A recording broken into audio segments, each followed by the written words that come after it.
ఏపీలో కొత్త bar policy అధికారులకు తలనొప్పిలా మారింది. కొత్త బార్ పాలసీలో నిబంధనలు తమకు ఆమోదయోగ్యం కాదంటున్నారు వ్యాపారులు.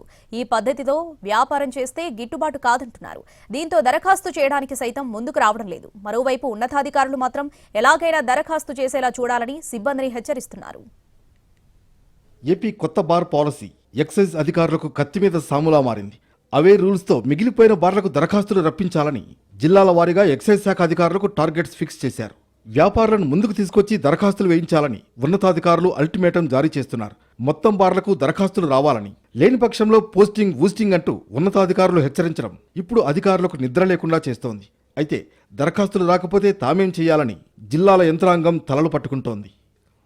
ఎక్సైజ్ శాఖ రూపొందించిన కొత్త బార్ పాలసీ మొదటి నుంచి వివాదాస్పదంగానే ఉంది. పాలసీలో నిబంధనలతో వ్యాపారం గిట్టుబాటు కాదంటున్నారు వ్యాపారులు.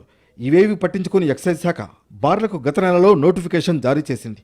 ప్రతి బార్కు 4 దరఖాస్తులు తప్పనిసరిగా రావాలనే నిబంధన పెట్టింది.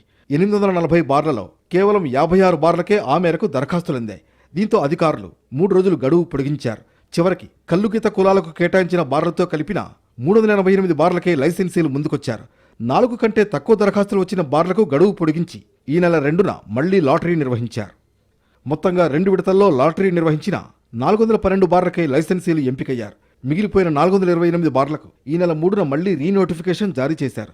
ఈ నెల 14 వరకు దరఖాస్తుల సమర్పణకు అవకాశం ఇచ్చారు. కానీ మళ్లీ అదే సీన్ రిపీట్ అయింది. గ్రౌండ్ లెవెల్లో వ్యాపారుల నుంచి ఎలాంటి స్పందన కనిపించడం లేదు. బారు పాలసీ ఊసే ఎత్తడం లేదు. ఇప్పటి వరకు కేవలం 5 బార్లకు మాత్రమే 4 దరఖాస్తులందాయి. ఇంకా 423 బార్లకు దరఖాస్తులు రావాల్సి ఉంది. దీనికోసం మద్యం వ్యాపారులతో మీటింగ్స్ నిర్వహించాలని, పాలసీ లాభసాటిగా ఉందని వారికి అవగాహన కల్పించాలని ఉన్నతాధికారులు జిల్లాల అధికారులను ఆదేశిస్తున్నారు. దరఖాస్తులు రాకుండా ఎక్కువ బార్లు మిగిలిపోతే సంబంధిత అధికారులపై బదిలీ వేటు తప్పదని ఉన్నతాధికారులు హెచ్చరికలు జారీ చేయడం యంత్రాంగంలో ఆందోళన పెంచింది. ఇప్పటికే ఏపీలో పలు జిల్లాల ఎక్సైజ్ అధికారులపై చర్యలు తీసుకున్నారు. దీంతో మిగిలిన అధికారులు భయపడే పరిస్థితి తలెత్తింది. 4 దరఖాస్తులు తప్పనిసరిగా రావాలనే నిబంధన, బార్లకిచ్చే మద్యంపై 15% అదనపు ఏఆర్ఈటీ పన్ను పాలసీకి ప్రతికూలంగా మారాయి. అదనపు ఏఆర్ఈటీ తొలగించాలని వ్యాపారులు కోరినా అందుకు అధికారులు అంగీకరించలేదు. దీంతో లైసెన్సుల కోసం ఎవరూ ముందుకు రాలేదు. ఇది ప్రభుత్వానికి చెడ్డ పేరు తెచ్చే విషయం కావడంతో ఎలాగైనా దరఖాస్తులు తెప్పించాలని ఉన్నతాధికారులు పట్టుబడుతున్నారు.